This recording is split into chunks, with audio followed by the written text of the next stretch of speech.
Following on from my latest video on the most bold and controversial film in British TV history, that was Scum, I wanted to showcase my favourite example of another piece of British TV gold that hints at a broken system, but chooses to do so subtly and in a historic context. I have therefore decided my price for helping you is Sussex. Oh, and some of Surrey. So if you haven't seen my previous video, I'll leave a link to watch that down below, and then you can come back to this. But if you've seen it already, without further ado, let me tell you why this is the BBC's most underrated TV show of all time.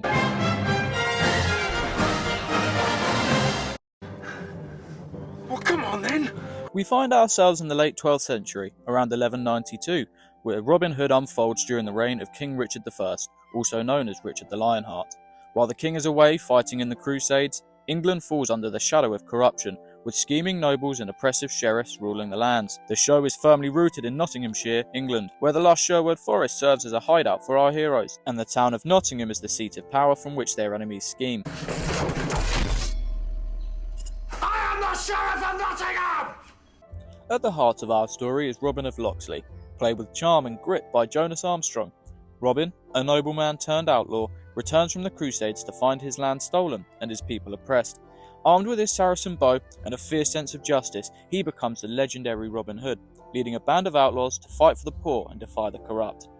His loyal second-in-command becomes Little John, portrayed by Gordon Kennedy, a gruff and big-hearted outlaw who has a deep guilt complex and a troubled family life. Then there's Much, played by Sam Trufton, is Robin's devoted and often comical friend who brings humour to their daring escapades, as well as an unexpected emotional maturity and forward-looking attitude despite the many horrors he and Robin faced alongside each other in the Crusades. Oh, lovely! Look at pig slots! Well, then you should be happy. What? That's what it means. A pig in slops, it means you're happy. I've never understood that. Why would anyone be happy in slops? The band also includes Will Scarlet, the skilled carpenter and fighter played by Harry Lloyd, and Ellen Adele, a roguish pickpocket with a knack for deception, brought to life by Joe Armstrong, who funnily enough has no relation to Jonas. But later, we meet Djaq, played by Anjali J, a former Saracen slave with medical knowledge and fierce loyalty, adding diversity to the group. And of course, there's Maid Marian, portrayed by Lucy Griffiths, a spirited noblewoman who secretly aids Robin's cause while navigating her own dangerous ties to the enemy. We took the mountain to Mohammed. We did not wait for the king to land.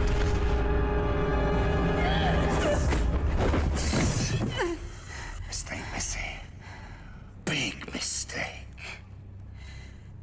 Opposing Robin is the cunning and ruthless Sheriff of Nottingham, Vasey, played with wicked glee by Keith Allen, who at first appears to be the typical evil comic villain. You're too late, Robin Hood! Eager, smiling faces. Good. All in a day's work. Ah! Sheriff coming through! But beneath the gleeful exterior, he uses wicked political schemes not too dissimilar to ones of our own global history, from authoritarianism and fascism. The sheriff, along with his henchman Guy of Gisborne, portrayed by Richard Armitage, schemes to crush the outlaws and tighten their grip on the people. Gisborne, a brooding and complex villain, also vies for Marian's affection, creating a tense love triangle between themselves and Robin that keeps viewers on edge. I despise Robin Hood. Really? So what about me? Will you marry me?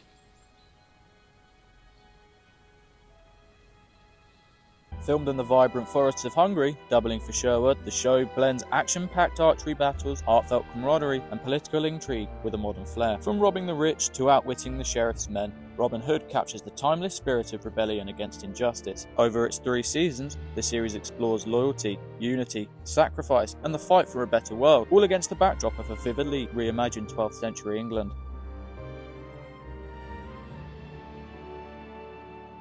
This iteration of Robin Hood comes amidst a sea of around 60 to 70 screenplay adaptations of the character. many of which are terrible and few of which are good, let's be real. The version I'm focusing on today, the 3 BBC series that ran from October 2006 through to March 2009 on BBC Two, are in my opinion the very best adaptation, and here's why. The desert decided. We meet our protagonist Robin of Locksley on his return from the Crusades after he suffered a near-fatal injury, defending the king from what appeared to be a Saracen attack. He saves a man who later in the episode we learn is Alan Adele. With the help of his trusted friend and manservant Much, they free Alan, who is due to lose his finger for poaching the king's game. Much, although at first helping orchestrate the illusion of having a gang surrounding the guards, ends up blowing the cover in a hilariously overconfident way, bringing us into this fun, family-friendly show with a thunderous fanfare. We have won, and they should be ashamed. Shame on you! Come back here again, and my master and I shall see that you leave with more than just your tails between your legs. My master and I. There are only 2 of them. I shouldn't have said that. Run, Robin. Run. Upon returning to Locksley, Robin finds out from Dan Scarlet, father of Will, that Locksley has been lorded over by Guy of Gisborne on behalf of the new and much crueler Sheriff of Nottingham. Peasants are starving and having to resort to petty crime to survive, and innocent families like Dan's are suffering more by the year. As Robin is learning of the horrors that have unfolded in his absence, in rides Guy of Gisborne, looking to imprison and hang more of Robin's villagers, but this time for stealing flour.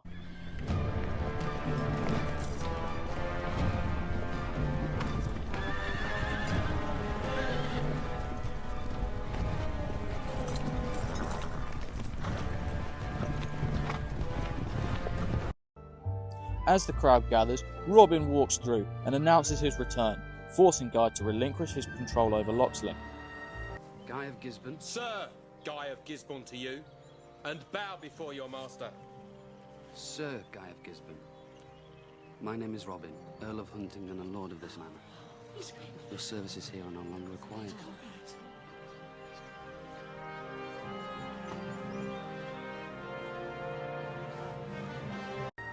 Although this series repeatedly puts Robin on a hero's pedestal like this, in theme with a family-friendly series, there are small details that hint at a darker side. Just after the crowd clears and Robin greets his housemaster after many long years, Guy confronts Robin and hints to the viewer at Robin's capability of violence. I understand the king is winning, thanks be to God. He's killing more people. How is that not winning? Show me an argument ever settled with bloodshed, and then I'll call it winning. Do not pretend that you do not love war. I've seen you fight. When? And this, combined with his romantic nature and affinity for Marian, causes Robin to cross the line many times, showing us a mortal hero who struggles with doing the right thing just as much as you and I. In episode 8 of season 1, for example, Robin is forced to witness Guy manipulate Marian to accepting his marriage proposal under duress. Marian, I told the sheriff that you betrayed us. Tell him you were mistaken. He's expecting news of your arrest. Show him the necklace. No necklace will persuade the sheriff. How could he trust you after this? I cannot protect you. You must. It is proof. And this eats at his soul and ignites a burning fury in him. Later in the episode we discover that the attack on the king was not in fact Saracens, but Guy, aided by the scheming sheriff and lords who orchestrated the attack and injured Robin.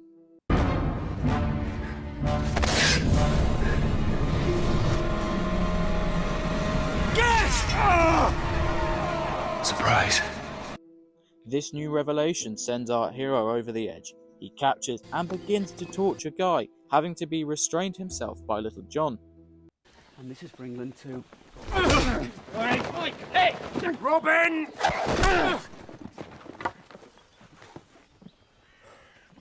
Sorry. All the while their friend and comrade Djaq has been captured by the sheriff, but Robin sees that now as insignificant in comparison to the treasonous acts. While Djaq is attempted to be broken out by the rest of the gang, leaderless and without a plan. Where is he? Well, he's basically... That's difficult to explain. Robin did not come? He was distracted. Because despite endangering herself to save Robin from his jealous-driven rage, he abandoned his friend and comrade. So the group fail, and Robin, tied up at the camp, watched by Much, manipulates his trusted friend to be freed from his bindings, and then casts him aside with a malicious monologue. You promised me You said you would explain things. How is this explaining things? They are simple men. They have spent years hiding in the forest. They cannot understand politics. What has happened to you? I have not hidden in the forest, and I cannot understand this. That much is because you are also simple. It's clear Robin's turning to a darker side, and Much, having never seen Robin in this state before, realises there's nothing he can now do to stop Robin. But he doesn't give up on his friend. He knows who Robin is, and if he can just find Marian, she may be able to be the voice of reason who gets through to him.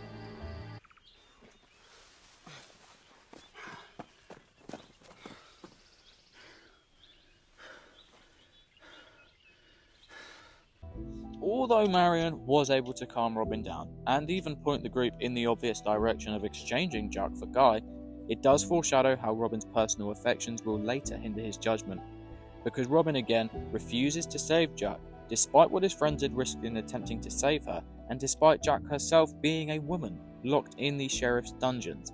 Robin attempts to justify this as treason that cannot be unpunished, but the treason had already occurred and failed. The real reason Robin couldn't give up Guy is because he couldn't give up Marian.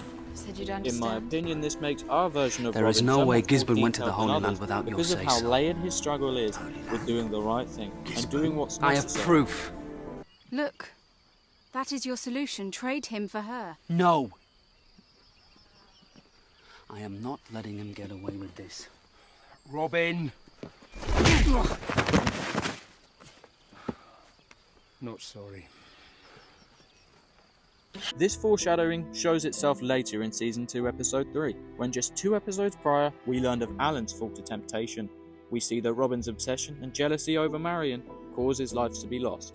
In this episode, there's a village boy, Daniel, who gets captured by Guy and the Sheriff when Robin and the gang try to simultaneously break his friends free and steal their expensive rocks needed to create steel armor. I'll do it.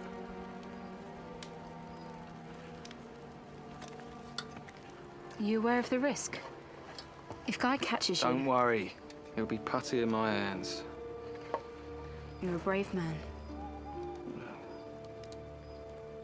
The plan is simple. Alan impersonates a guard and takes the prisoner Daniel with a seal from the sheriff that demands his summons at the castle. The seal, provided to the gang by Marian and requesting her to visit Guy, also causes Robin to witness Guy's attempts at seducing her. I'll send for you.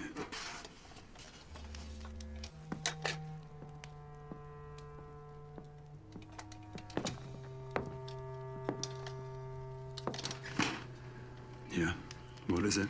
I should also note that at this point in the story, Marian and Guy's marriage has fallen through, so Robin immediately follows Marian out to confront her, doubting her loyalties as if she hasn't just risked her life for this plan. That looked friendly. You were spying on me. I was not spying on you, I was making sure you were safe. Well, I was safe. Well, shouldn't you be making sure Alan is safe? I've played my part. This crucially means that he misses Alan's arrival, where he spills all of Robin's plans, although they are thankfully able to save the lads impromptu after Alan spilled their backup plan. Stop! You cannot release the child to an outlaw. Somebody find me a box and put this woman inside it. Release him to me. I'll see that he gets home safely. Locksley, this makes no difference to you. You have my word. I accept these terms. Good for you. Go on then. Robin's inability to suppress his jealousy meant that he didn't uncover the spy. What was that for? Believability.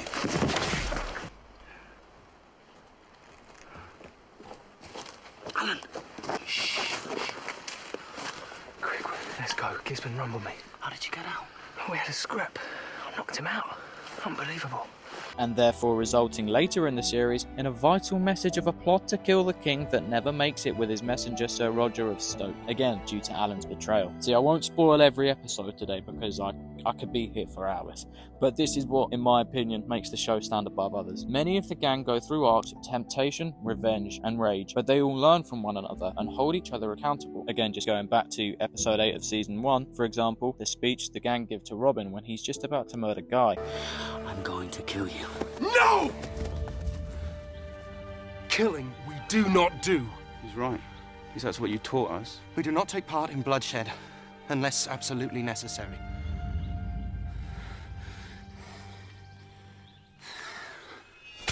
Where the gang of outlaws are a complex but good group, the villains have a canyon of depth in their evil ways. The sheriff is wicked and gleeful in his abuse and exploitation of the citizens of Nottingham, but he's also deeply single-minded and capitalistic. Now, you may hear cries for help, pleas for mercy. Medicine, help me, help me, help me. Word of advice.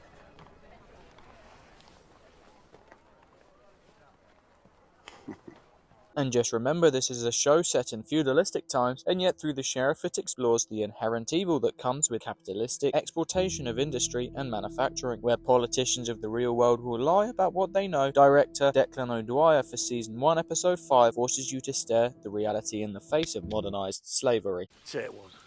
Let me on my way. They'll work for you. They understand simple commands. New men for the sheriff's mine.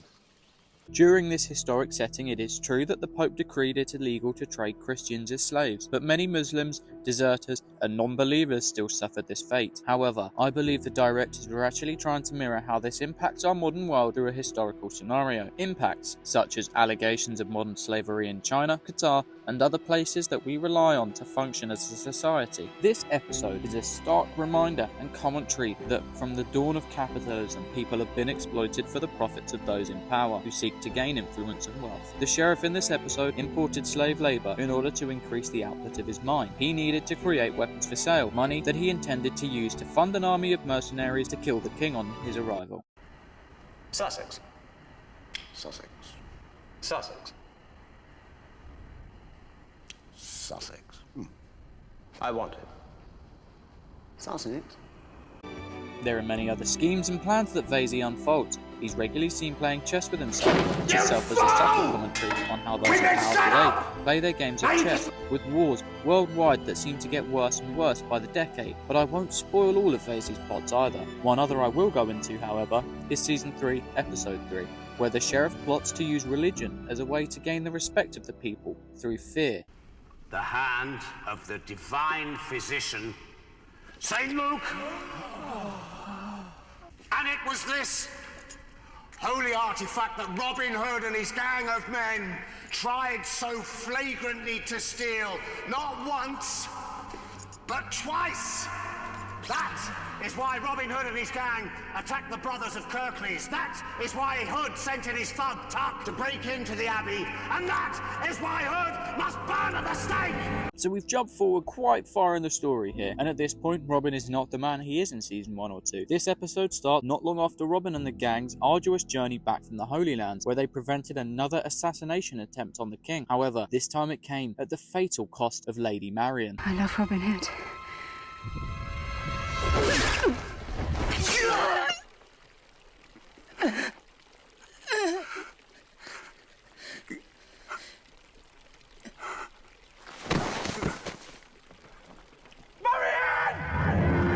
The love triangle having come to such a vicious end, Robin returns to Locksley filled with rage and on a path to take out those who took Marian from him, despite the chaos it may bring to Nottingham. And the sheriff, being the cunning adversary that he is, recognises the immediate threat of a war-torn crusader on a path for revenge, and so he uses religion to sway the people that protect Robin, the very people he fought for and lost everything for. By the power invested in me by His Holiness Pope Celestine III, I issue this holy edict. It's every man, woman, and child's sacred duty to help bring the demon Robin Hood to justice. The sheriff knows that in this age, to control people, you either need to control the monarchy or control religion. So how does the sheriff go about convincing an abbot who fought against slavery and for the rights of the common man to condemn Robin, I hear you ask?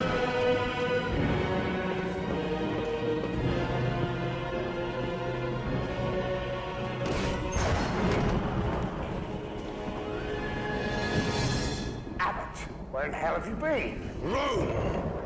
How dare you summon me to your quarters like a common serf? Well, you see, in this time period, Catholicism still had a centralised control on Christianity, hence why Richard led a crusade on behalf of those in the Vatican, and it was crucial for their control that the Bible remained in the Latin tongue. This meant common folk could never decipher it, and millions of God-fearing peasants were beholden to the preachings and whims of a small group of people, and those who attempted to translate the word of God and spread those teachings were executed or damned to a heretic's death, which essentially means being damned eternally.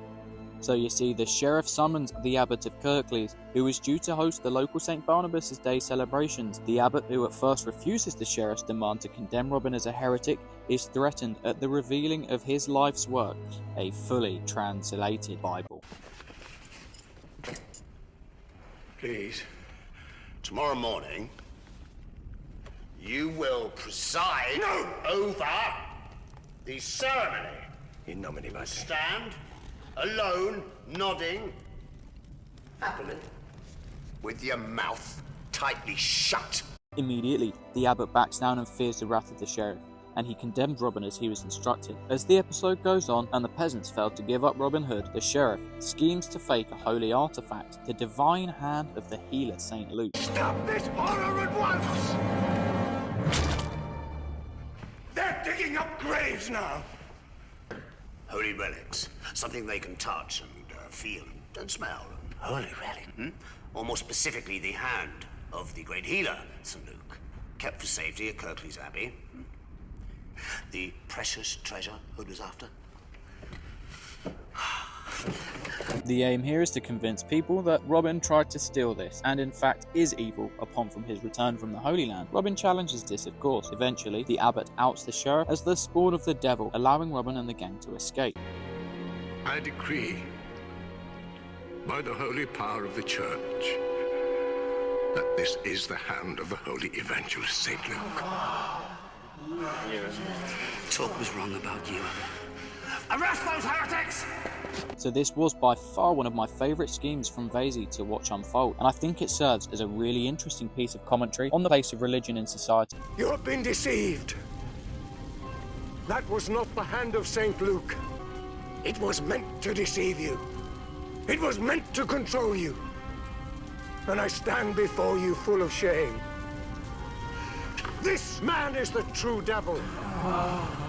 He steals your hopes. He steals your souls. He is the spawn of Satan. Okay, so going back to Season 2, in Episode 9 titled Lardner's Ring, the premise of the episode is a messenger from the King arriving to Locksley to give a message to Robin, at this point still being unaware of the sheriff's betrayals thanks to Alan setting up Roger of Stoke. Hey, listen, I'll tell you what, I'll do the letter for what's his name? Roger of Stoke. Good thinking. Yeah. Oh, Where's Robin? He couldn't make it, but he gave me this for you. Huh? God save the king. Yeah, and the rest of us.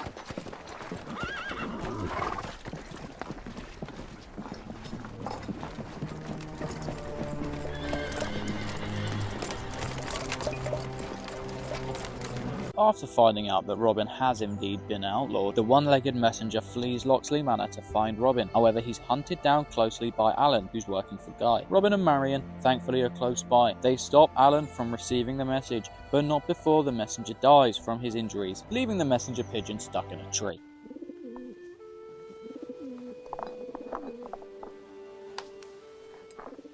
I know I'm meant to be loyal and obedient, but Long story short, they get the box back, after a close call where Robin and Marian were completely surrounded by Guy and Alan.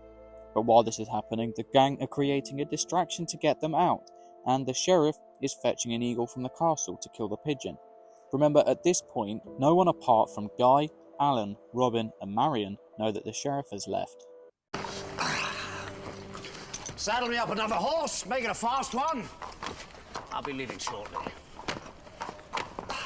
So after the gang all escape from the tree and leaving Guy distracted by Marian, who stays behind, they flee, and Will sets the messenger pigeon free with a message for the king. Immediately the sheriff's scheme comes into play, where he arrives with his eagle that immediately eats the pigeon. And fetch.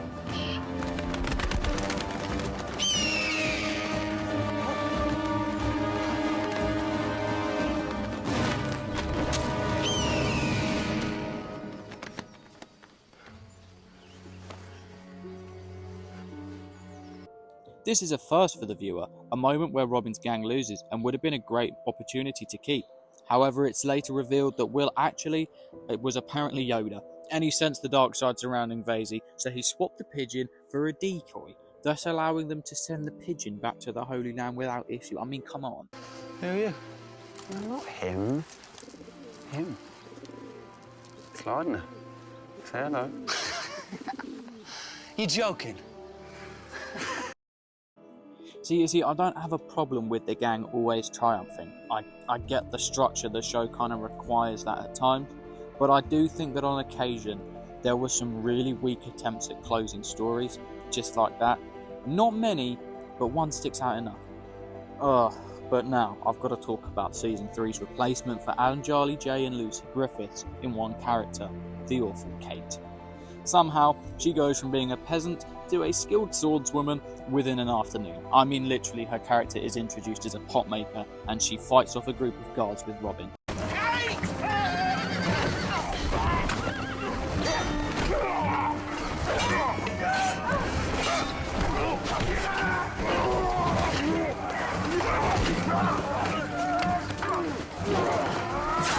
Kate takes on guards and fights viciously the very first time she picks up a sword. Where Marian had learned her strength through trial and error as the night watchman, doing so for 3 years before Robin returns.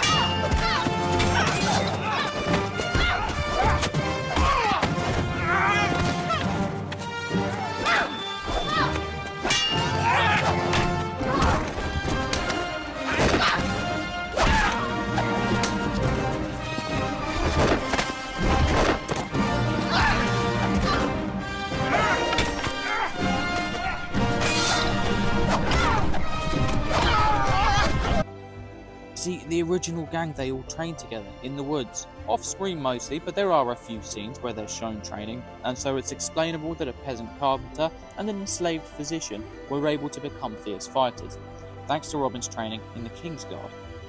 Kate is repeatedly given in what, in my opinion, the worst arcs in the show. She starts off hating Robin and all that he stands for, to being infatuated with his charm and deeply in love with him. All the while, Much cares for her and tries to win her affections, being coldly dismissed and even asked to stand aside in pursuit of Robin. I really like Robin. And I think he likes me. But he won't let anything happen. Maybe because of you. Would you talk to him for me? Tell him that we're just friends. Yeah. Of course. Thanks. Now listen, I'm no one to say that she should have to settle for much simply because he's a nice guy, but I found her coldness to him, as well as her vicious jealousy over Robin, just intolerable and hard to watch. She denies Much because he's dirty, stinky and an outlaw, but is infatuated with Robin, who is exactly the same, just that he's a former lord. So it kinda just makes her look like a gold digger. And just a bit spineless, if I'm being honest.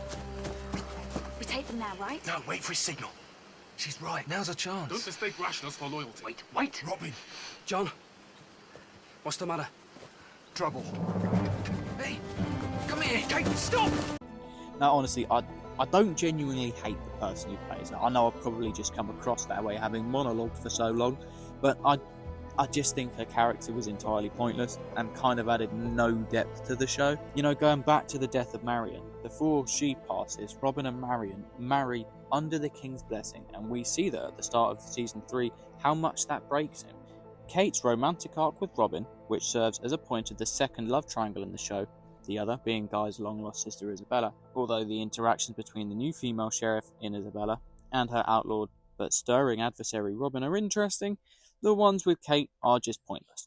Robin has no intention of being with Isabella because he's married to Marian in his mind, and he's devoted to freeing the poor in her memory.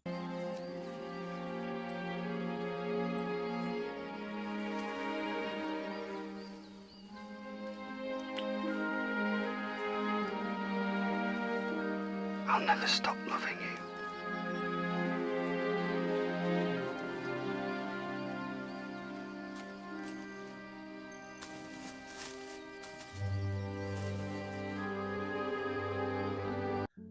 So listen, despite my thoughts on some of Season 3's weaknesses in its storytelling, it is rare for a show to get an ending so perfect, and you know what, I don't think there is a show that ends better than this does. Kill the people out. Through the cellar. Back onto this tunnel. The Sheriff will take his men the easy route through the Great Hall. The final episode sees us in a climactic battle that results as a culmination of the events, escalating in severity through the seasons. Vasey, who at one point was assumed to be dead by the hand of Guy, is revealed to be alive in a tragic assassination of our redeemed friend Alan Adale, whose death for me was the saddest in all of the seasons.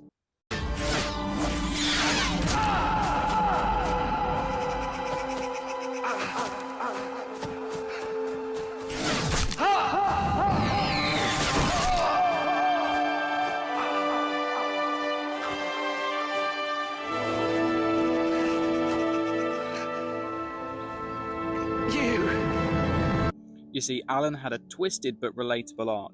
The first person who Robin saved on his initial return to Locksley, Alan was always a morally grey member of the group, from convincing Will to depart the group with money they stole from Guy while their friends were surrounded in a cave by the Sheriff, with Marian fatally wounded, albeit he didn't know that at the time. The pattern of behaviour continues when Alan later gets corrupted by Guy, who catches him playing tavern tricks on the poor. Oh, unlucky. Fancy a bet, mate? Gotcha. And after Robin exiles Alan for his betrayal, Alan runs to Guy having no clue where to go next. You see, he could have left everything behind, but instead he chose to seek riches and power through his previous connections. Alan, although seemingly choosing to sell his soul for power, is repeatedly shown to be hesitant in his servitude to Guy and the Sheriff. You here for me? Gisborne wants me to find you. I mean, obviously I didn't tell him you'd probably be here. Well, obviously. No, but I'm going to need to tell him something, right? So I was thinking, I could tell him you've joined up with the Sisters of the Immaculate Conception, Ripley Convent. How would he believe that? And any letters from the convent have to be sealed by the Mother Superior. I can sort that. How? I'm good with nuns. Particularly making sure to keep Marian spying under wraps and protect her from Guy. Eventually, this culminates in Marian convincing Alan to save Robin from certain death at the end of Season 2 and not go through with complicity in treason. Go. Quickly. What about you, though?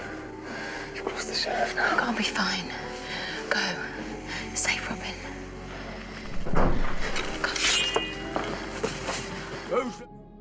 Alan redeemed himself. Just gonna finish him off? Yeah, I saw. What are you doing? Risking your life, no weapons. He's saving you. You're a fool. Maybe. I had no choice. Hey, I'm your family, right? Yeah, you are.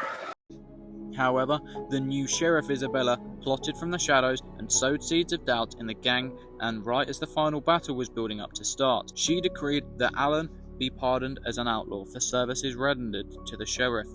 The gang tie Alan up and go to fight, fearing that he has told Isabella of their plans and saying they will pass their judgment when the facts are revealed. So you think I'm a coward? Is that it, yeah? What, that I've sold you out to save myself somehow, yeah?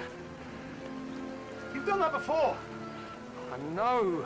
And every day I wish I could take that back. You know that.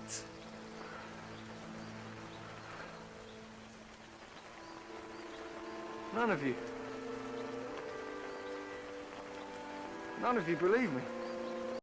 And while the preparations begin and the castle is being seized by Robin's peasant army, Alan frees himself from the bindings, and in a moment of rage, he flees from the battle. Regretting his decision to ever serve Guy, and especially his decision to come back and continue his sacrifice fighting for the poor, he finds his way out of Sherwood, but he sees the unthinkable. You're given the best years of your life. And for what? No. Can't be. And at this point in the episode, Kate has revealed another of Isabella's plans, that was to put a wedge between Robin and Kate. Immediately, Robin realises this means she lied about Alan as well, and he is therefore tied up for no reason, except he doesn't know the true fate he has left Alan to yet.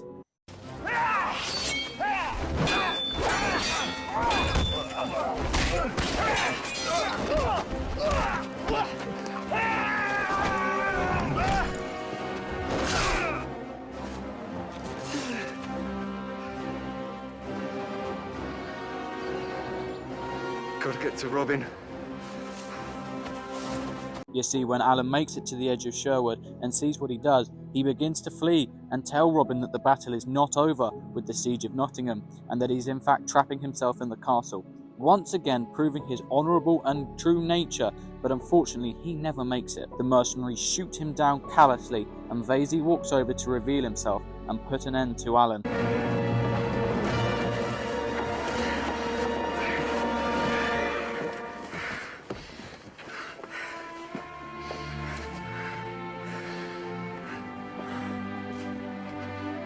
And as is his despicable nature, Vasey takes Alan's body and gifts it to Robin, leaving it at the gates of Nottingham, mocking their fallen friend for how he died and rubbing salt in the wounds of the gang's guilt, leaving Alan alone to die in Sherwood.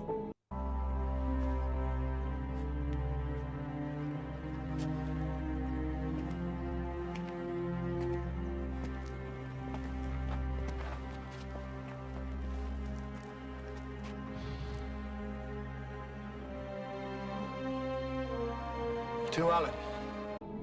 See, Alan's death still genuinely makes me choke up now, and writing this script, it did put an apple in my throat.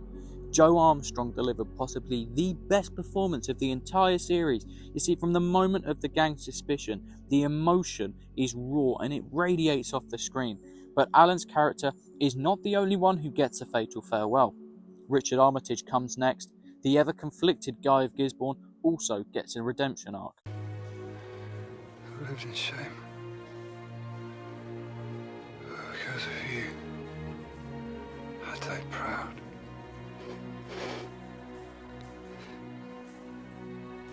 I'm free.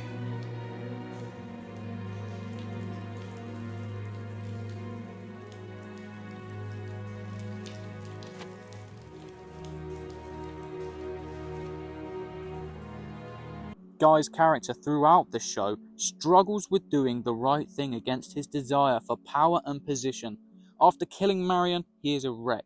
The sheriff dispatches him to be executed by Prince John, and he returns to kill Robin. Failing, he takes out Vasey at the behest of Prince John.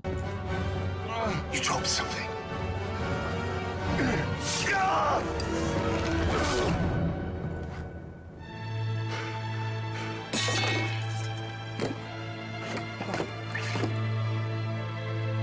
His position as the new sheriff, however, is short-lived. He fails again to take out Robin, and Prince John outlaws him for this. Did you said? Taking care of, you said? He's always lied, sire. Isabella. You've let the team down, Guy. You've let yourself down. In fact, you're a liability. No. Gisborne, you're fired. No, you will not fire me. I've wasted all my life to be sheriff, and I will not be fired by you.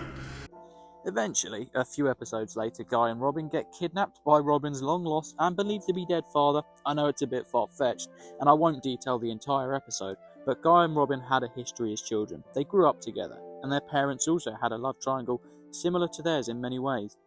Robin's father is trying to teach them to put aside their differences because he reveals a brother from Guy's mother and himself.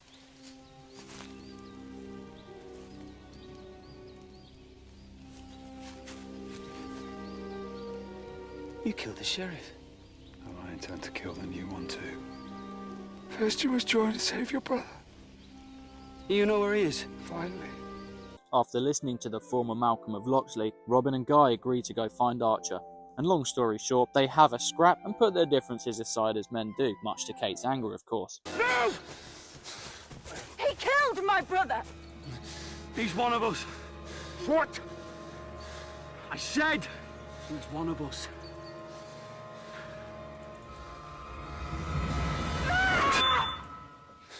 So Guy, now with the gang, helps to seize Nottingham. and his redemption comes in the final confrontation of the main characters.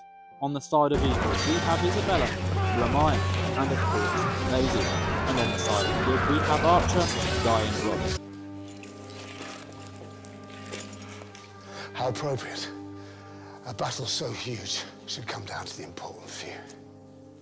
A new one. Don't know you, do I? He's my mother's foolish mistake. Look at us. The whole sorry family. Together. The duel unfolds, swords swinging left, right and centre, with good looking as though it will prevail. As Robin goes to execute Vasey on the floor, Isabella runs in with a poisoned blade. This is for all the lives you've ruined. For all the people you've killed! Now hurt! Robin! Guy sees this from a mile off and comes jumping in to save Robin, who still gets a scratch mind you. However, standing over Vasey, he gets impaled through the stomach and again through the back at the hands of his sister.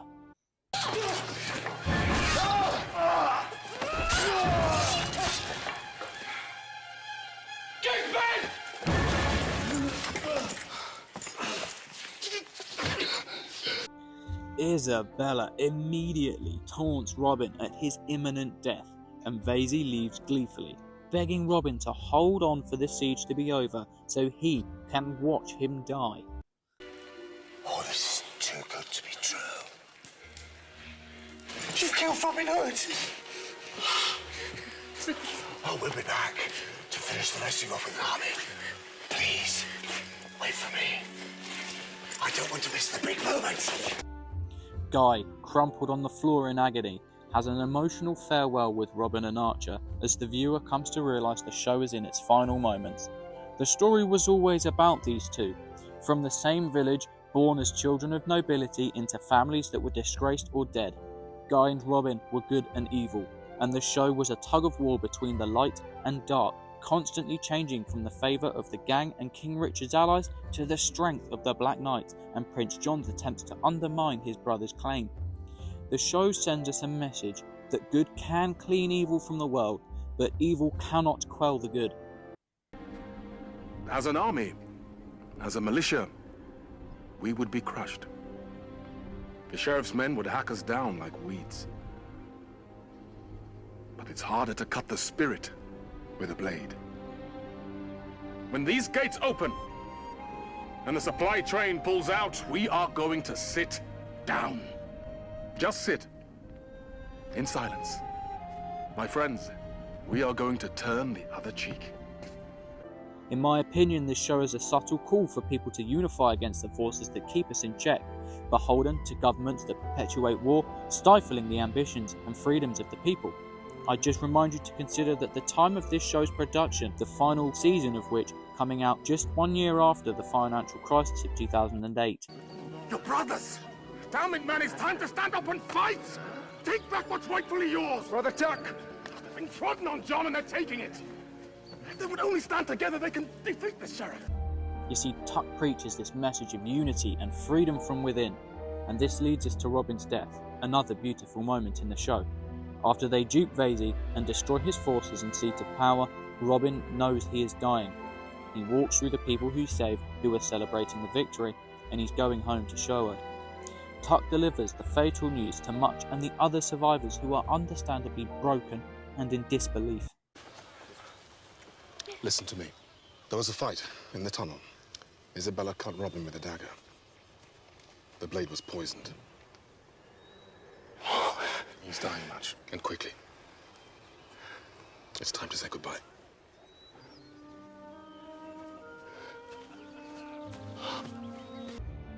So Robin and the gang have an emotional farewell, speaking honest words to each other and shedding rivers of tears. Robin also pleads for Archer to stay with his gang and continue the fight against injustice, as Richard is only due to arrive in just a month. And finally, Robin leaves his men to sit by a tree and join Marian together in heaven, in a beautiful scene where Lucy Griffiths returns for one last embrace. I knew I would find you again.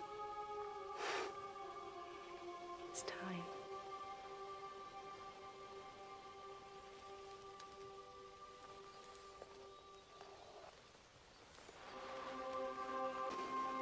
wife. Now and forever, my love.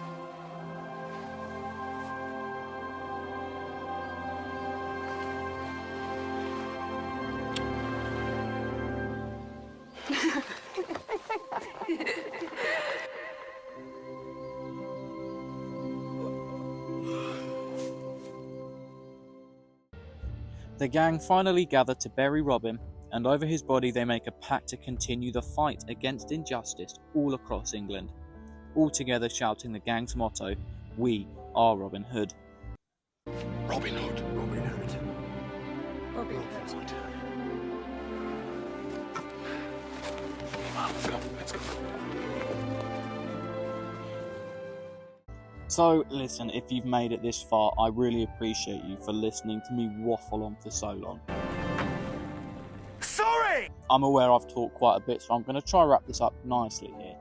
But for me, this show is genuinely the most underrated BBC show of all time, and I hope my analysis has opened you up to why.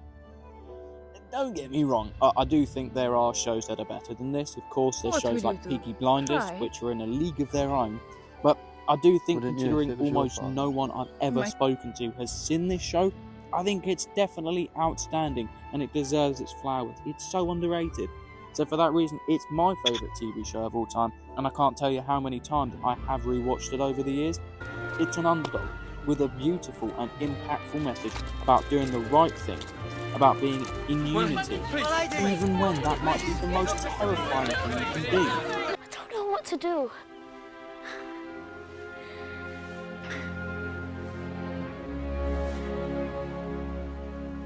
You shouldn't stand by and let something terrible happen because you were too scared to do the right thing.